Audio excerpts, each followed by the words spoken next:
Imagine yourself sitting in a cave 50,000 years ago, the hunt already finished, the sun still hanging high, and absolutely nothing left to do until dark. No phone, no book, no group chat lighting up with the same joke sent 19 different ways. Just you, a rock, and the wind. Here's the question nobody actually asks about ancient humans. Not how did they survive, not what did they eat, what did they do in the hours when there was simply nothing left to do. Did they just sit there? Did they lose their minds? Or did some prehistoric person look up at an endless sky one ordinary afternoon and think something close to, I am unbearably, profoundly bored right now? The answer is almost certainly yes. And what happened next is far more interesting than you'd expect. Let's kill the first assumption immediately. Most people assume boredom is a modern luxury, something that only exists because we've solved every real problem and now have nothing left to survive. That ancient humans were simply too busy staying alive to ever feel bored. That assumption is completely wrong. Boredom isn't a bug. It's a biological signal, generated by your brain the exact same way hunger or pain is. Your nervous system telling you that you're understimulated and need to go do something about it. That signal isn't a byproduct of modern comfort. It's ancient. Researchers studying the Hadza of Tanzania, one of the last populations living something close to the original human lifestyle, have documented this directly. The Hadza get bored. They have a word for it. They complain about it exactly the way you do. If they get bored, humans 50,000 years ago got bored too. The feeling is as old as we are. The real question was never whether ancient humans got bored. It's what they did about it. Here's a number that should genuinely embarrass you. In the 1960s, anthropologist Marshall Solins studied the hunting and gathering Kung people of the Kalahari and found something that reads like a joke, but isn't. They worked roughly 15 to 20 hours a week. Not per day. Per week. Hunter-gatherer populations across the board typically spend somewhere between 3 and 5 hours a day on anything resembling actual work. Solins called them the original affluent society. Not because they owned anything, but because of how much time they had. We've built more labor-saving technology than any civilization in history, and most of us still work 8 or 9 hours a day and feel behind anyway. They had sharp rocks and animal hide, and somehow more free time than we do. So what did they actually do with all of it? The single most common answer across every hunter-gatherer society ever studied is almost embarrassingly simple. They talked. Not strategy meetings about tomorrow's hunt. Just talk about people, about who did what, about nothing in particular. Anthropologist Robin Dunbar, the researcher behind the famous idea that humans can only maintain roughly 150 stable relationships at once, spent years studying what conversation actually consists of. His finding, roughly 65% of all human conversation is gossip. Tens of thousands of years before anyone invented a tabloid, ancient humans had already landed on the exact same content. And here's where it gets genuinely strange. Dunbar argues language itself may have evolved partly as a replacement for something primates already did: physical grooming. Grooming builds trust, but it only works one relationship at a time.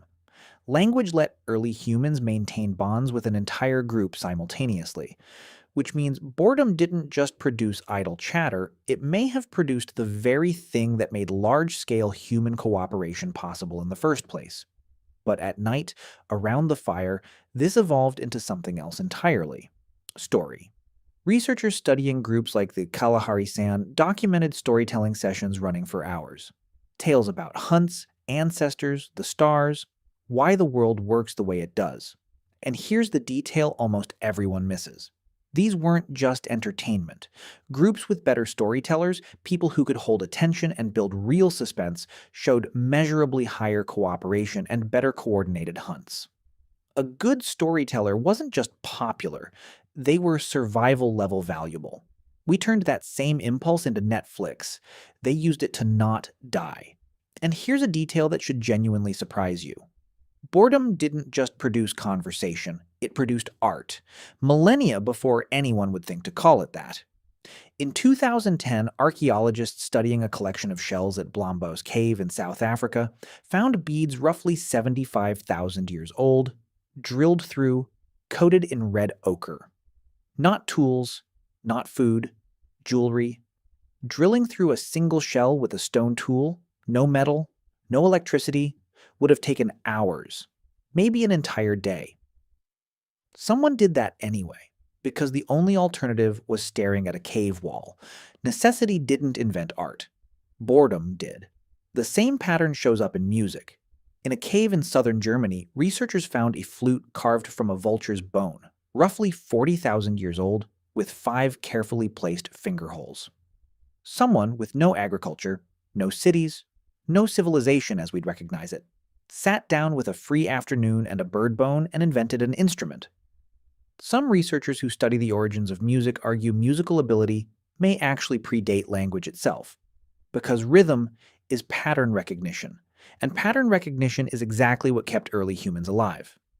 Here's the part that should really change how you see boredom. To feel bored at all, you need a concept of time. You have to understand that this moment is dragging, that something else could be happening, that the future exists and might be better than right now, which means boredom might be one of the very first signs that a brain had developed real imagination. A dog waiting for its owner isn't bored. It's just waiting. It has no concept of an alternative. But a human sitting by a fire, staring into it with nothing to do, starts wondering, what if tomorrow's hunt goes wrong? What's beyond that mountain? What happens when we die?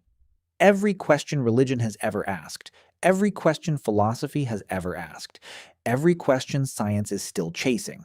All of it may have started the exact same way. Someone was bored and their mind started wandering. And there's real research backing this up. In 2013, psychologist Sandy Mann had participants complete the most boring task she could design, copying numbers from a phone book, then tested their creativity immediately after. The bored group dramatically outperformed everyone else.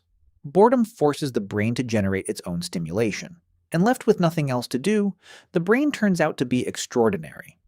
Here's the detail that genuinely stops me every time I think about it. The oldest known example of deliberate art isn't even made by our species.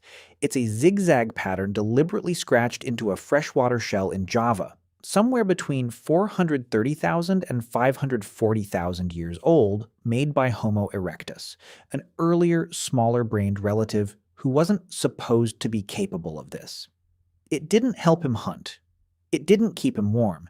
He just looked at a shell and decided it needed a pattern on it. And there's an object called the Ishango bone, found in the Congo, dating back roughly 20,000 years, a baboon's leg bone carved with deliberate grouped notches that some researchers believe track lunar cycles. Someone sat down with absolutely nothing urgent to do, started counting, and kept going until the pattern meant something. That is the exact same impulse that eventually became mathematics, astronomy, and every field of human knowledge that followed. It started with someone bored enough to count notches on a bone for no reason at all. And boredom didn't just make things. It made people move. Studies of modern hunter-gatherers show people regularly explore territory well beyond anything they actually need.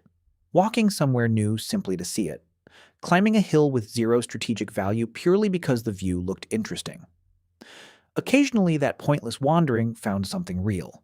A river crossing nobody knew about. A valley thick with game. In evolutionary biology, this is called the explore-exploit trade-off, and groups with a few members who defaulted to pointless exploration were often the ones who survived when everything familiar ran out. The person who couldn't sit still was probably exhausting to camp with. They were also, quite possibly, the reason the whole group made it through a bad season. So here's the full, honest picture.